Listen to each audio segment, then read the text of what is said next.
Hello,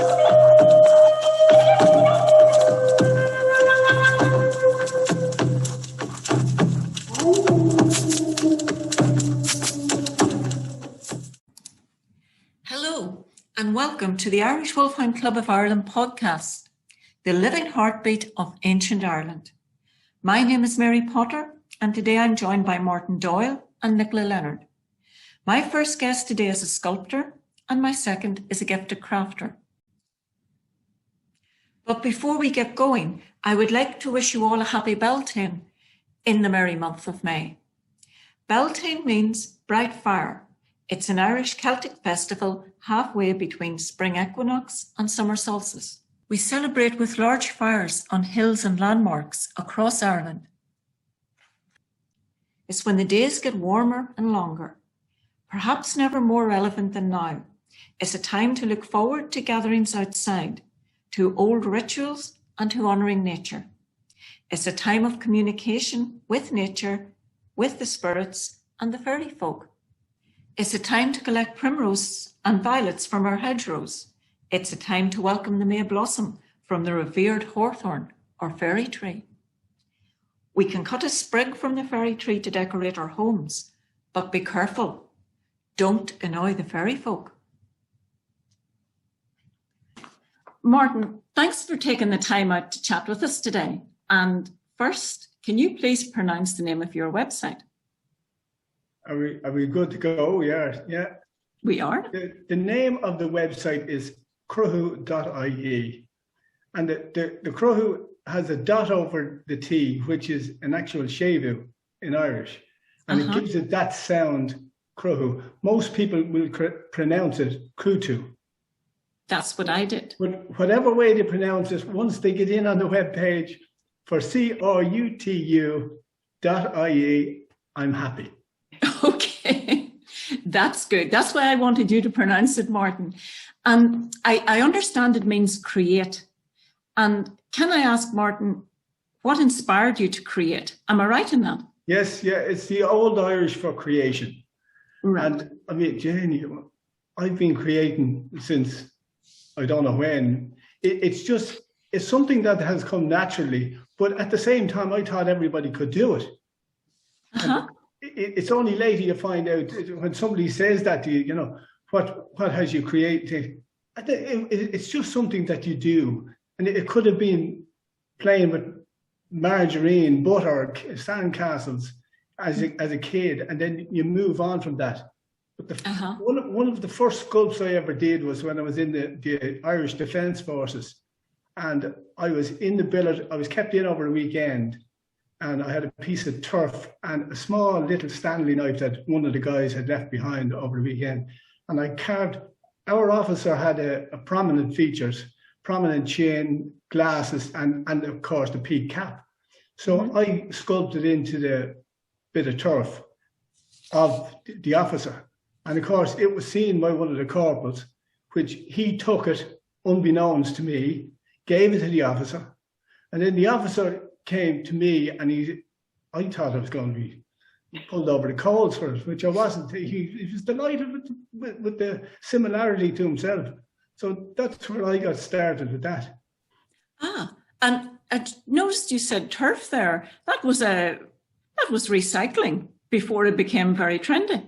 Exactly. Well, I'm glad he recycled it onto his mantelpiece instead of into his fire. I bet he did. And well, on your website, Martin, I noticed that you have lots of wildlife, Irish legends, mythology, horses, dogs, and of course, my favourite, the Irish Wolfhound. How do you create a life-size sculpture of a living creature, and what materials do you use? The first life-size sculpt I did of an Irish Wolfhound was the bust only. That was the head only, and that was back in 1999. And that originally, I created that out of clay, potter's clay. And I did the sculpt, and then you have to reproduce that with a silicone. And then over the silicone, you have to put a shell so as to give it support. So when you cast it, that one was cast in stone. And then the actual first life size I did one of them is sitting out. I cast two. One of them is sitting outside my own front door here. Is of a lying down Irish Wolfhound. Mm-hmm. Now the problem with that one is when you cast it, you're casting it upside down, and you have to turn it. And with 80 stone weight, that's what it is. 80 stone weight. So when you're turning that, you hear a few creaks, groans, and all that, and you have to get a lot of help. Yes. But I since moved into doing the life-size ones I do now are a lot lighter, but they're a wire mesh. And then what you do is sculpt fiberglass over the wire mesh. And then I'm impregnating a polyester wool with the resin. And that's how I get the that hairy effect on them. Yes, I noticed that. That comes through very strongly in the work when I'm looking at it. And I wondered how you get that. We have plenty of wool, and it takes forever to do because you're doing only 2, 3, 4 hairs at a time.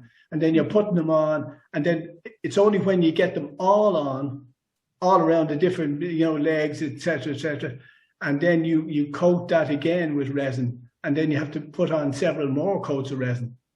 And then any place that you want to highlight, whether it be a tuft of hair, as they can be a bit disgruntled in some of the manners, and you have to, it could be around the ears, around the eyebrows, and so on. So you raise that, and you're putting on more wool onto that, and then you have to resin set it as well. Wow. So is it important to you, Martin, that they should be life size? Well, I like working on big stuff. Yes. As my niece will tell you later on, I don't like working on small stuff. Yes. And well, let's say we'll go with the Irish Wolfhound, and I know you have fantastic horse sculptures as well, which is even larger, of course. But how long would it take you to create a life-size Wolfhound from start to finish? Life-size from start to finish, you're looking at probably, again, if we get good weather, warm weather, because I need to work outside, it helps the drying of the resin. Yes. But you're looking at anything from 5 to 8 weeks to do one. From start to finish. And again, you're when you start out, you're looking for sort of some type of inspiration into what sort of movement you want, or do you want it sitting, lying down? Do you want it playful? Do you yes, sympathetic, whatever? And that initially starts in your wire mesh, that you're doing the initial shape of it, and then you improve on that. And sometimes you'll even change halfway through it. Okay. And would you work then exclusively on that, or would you do some other smaller sculpt pieces or some of the larger ones, alongside it when you're working? I could be working at 4 or 5 sculptures all at the same time. Yeah. Okay. Because when the resin is setting on one, you're working on something different. Yes. So, and then it always happens.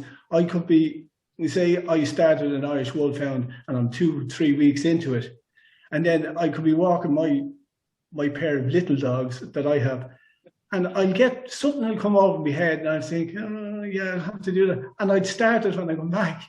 So yes. I'm starting a new wire mesh, a new sculpture altogether, And now you have some beautiful examples of the life-size Wolfhounds on your site. But let's say for those that don't have a budget to stretch to life size, you have also got some smaller examples too. Indeed, yeah, I do. And like what I was saying to you a second ago was that one of those came to mind was where you have who's walking who. And that's a child with a sort of elderly Irish Wolfhound behind them. The lead is not attached to the dog. And the dog is sort of walking behind her, sort of with the head down as if to say, "Here, where are we going?" Yeah, and sort of lean on me. That's it, yeah. They do like their comfort. I have seen that in many pictures. That's where I get a lot of the inspiration from, is all the Wolfhound people that I have on Facebook. And yes. I'm glad that they share all the photographs, because that's where you would get this feel for the hound itself, And some of the pictures are priceless. They're really yes.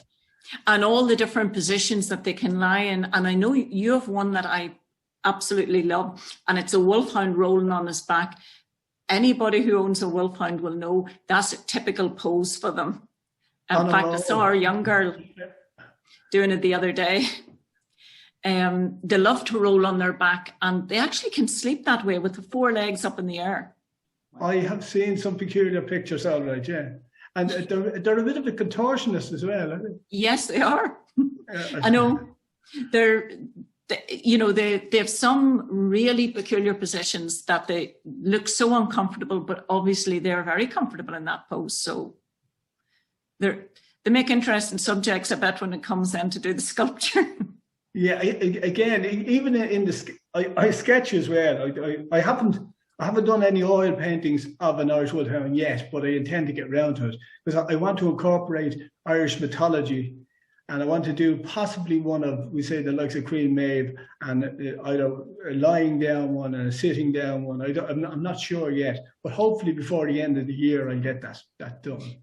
Despite you telling me that you don't have an Irish Wolfhound at present, you seem to have a great insight into their personality and the little ways they wind us round their paws.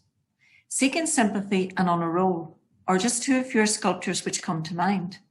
It's marvellous that you can bring this to life for us. Tell us more. The seeking sympathy has the poor little guy has his paw in the air, and it's like as if nobody's giving him any attention. They're very good at that. They're very good. And, a wolfhound is that characteristic. It has that face with the very sad, doleful eyes looking down, and then they sort of can look a little bit unkempt with the beard and going and furnishings. And they're very hard to ignore when they do that. So they know that. They work on us that way. Again, I've seen some of the photographs where it's like as if they're after getting a bit of a scolding. And where the eyes are rolling upwards towards the sky. Yes. And again, you feel sorry for the dog, regardless of what they've done. They've probably destroyed the house. Oh, well, it's amazing what an Irish Wolfhound can get away with. And just veering off the subject of wolfhounds for a moment, Martin, I saw a beautiful sculpture of yours of the Children of Lear. Now, you were working on it. I don't know if it's finished at the moment. Here in the club, we like to have events with our hounds, and one of those was a walk at Tullynally Castle. It overlooks the lake of the legendary Children of Lear. That is the beauty of Irish mythology, or any mythology is. You can express it from an artist's point of view. You can express it in whatever way you want. I mean, the fact that there was a transformation, what do you say? They morphed from yes. humans to swans, and in whoever's interpreting that, you can either give them wings, or you can give them semi-wings, or you can start to put feathers on the body. And say, I elongated her neck. There was only one girl, 3 boys. I elongated her neck, and you can see the arms are starting to turn into feathers. Yes. And the guy then, he's lying down in front of her, and he's starting to morph. Yes. I based that on my own physique. Oh, did you? Very stunning. I hear laughter in the background there. Yes. Well, you then will have to explain to us who you based the female form on. Whose physique was that based on, Martin? Oh, that was a photograph I saw of this particular woman. I won't give names. Oh, right. Okay. Right. Okay. Well, is that one finished now, Martin? That has been finished for years. I did that one. And I did 2 parts of it, and again, that's stone cast. That's actually out in the workshop, and it's only ever been to 1 showing. And the reason being is each piece is about 16 stone weight, so it's very heavy when you're trying to shift them in and out. The second part of it is I have one of the guys kneeling down, and you can see the raised piece on his forehead, as you would see on a swan. Mm-hmm. And then his arms, his fists are clenched, and his arms are starting to change again into the wings. And then I have one of them that has actually turned into a swan in front of it. Uh-huh. So. And would you do that piece then in resin or something lighter than the stone? You haven't yet, but would you? At some point I will do a life size of that.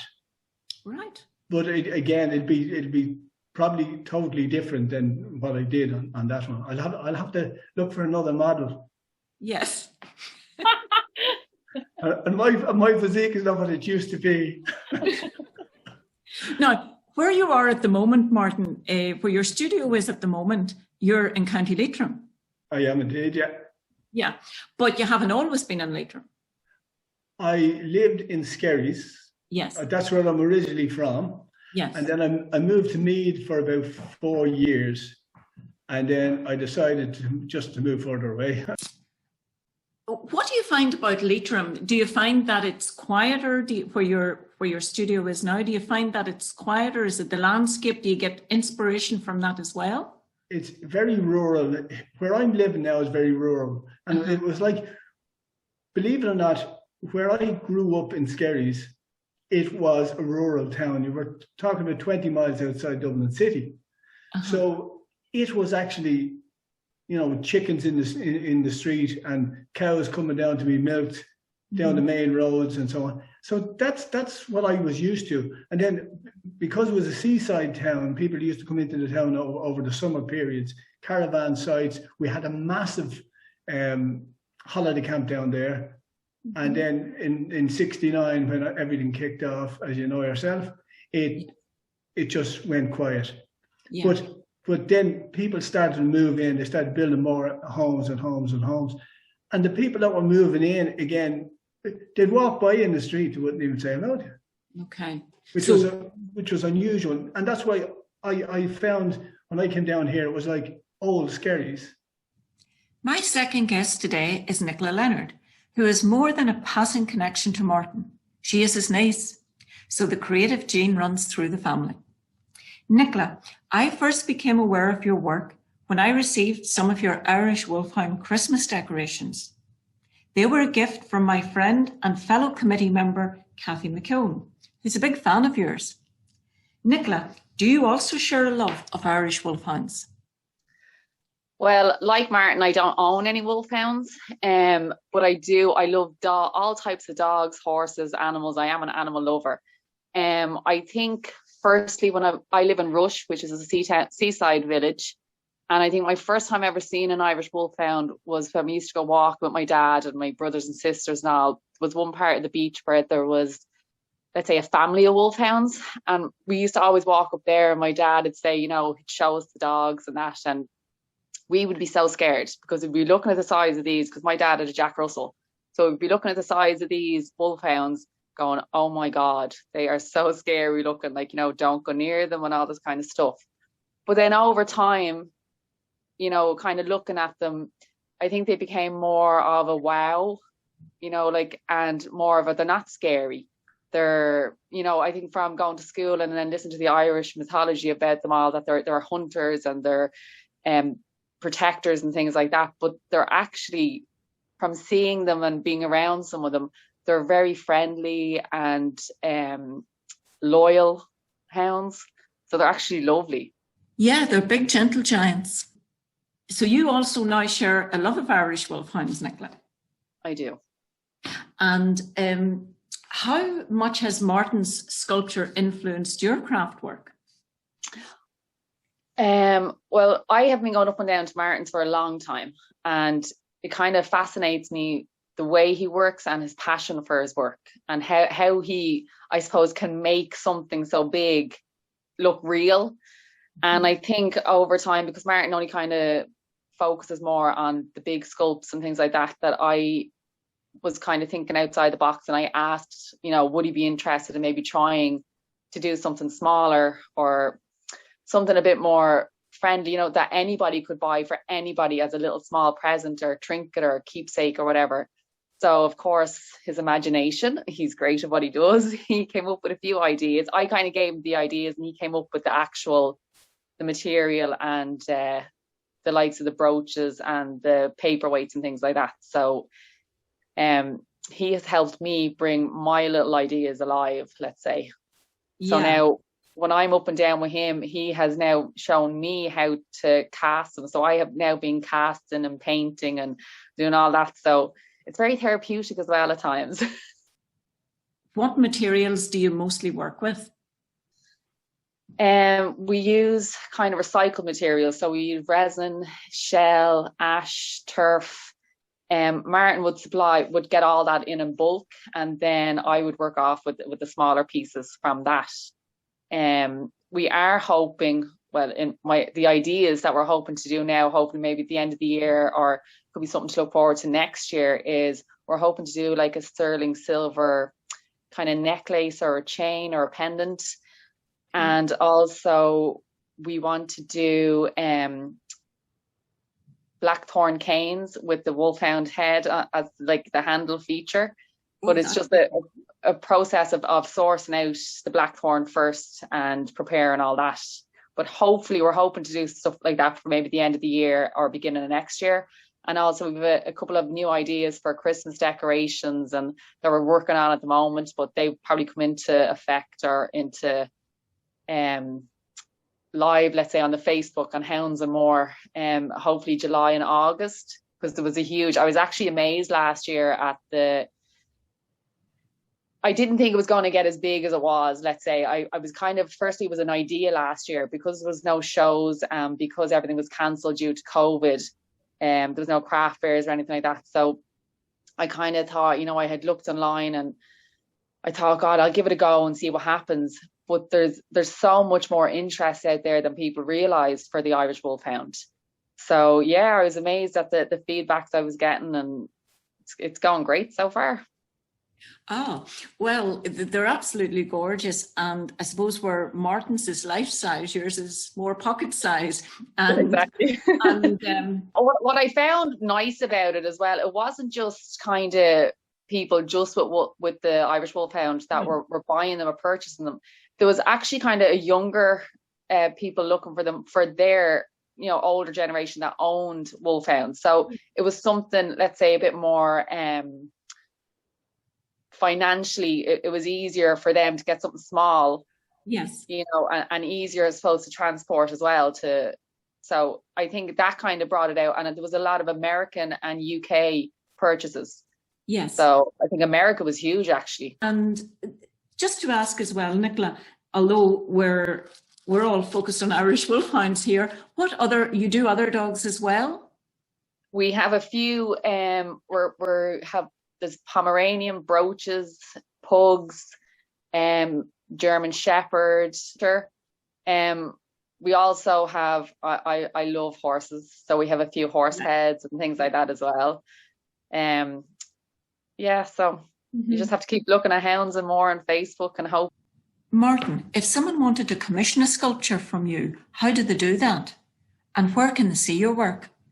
At the moment, I still have some Irish Wolfhounds apart from a few other things, actually, up in a gallery up in Dublin. But I'll probably be bringing them back to base within the next month or so. Okay. But anybody can see on the CRUTU.ie web page, they can get me there, or they can get me on CRUTU on Facebook.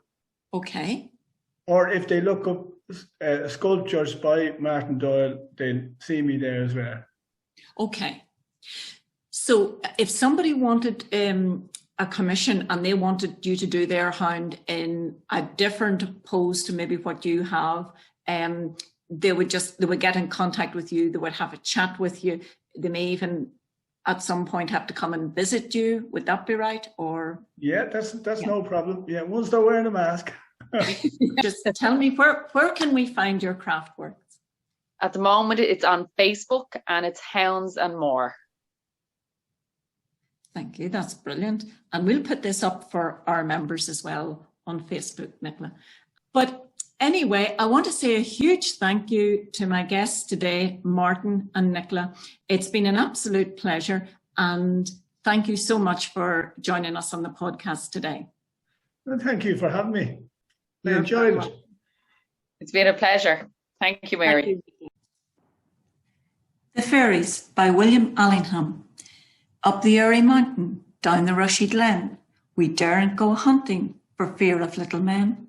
We folk, good folk, trooping all together, green jacket, red cap, and a white owl's feather.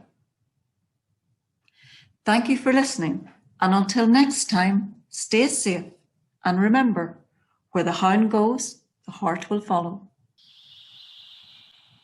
you.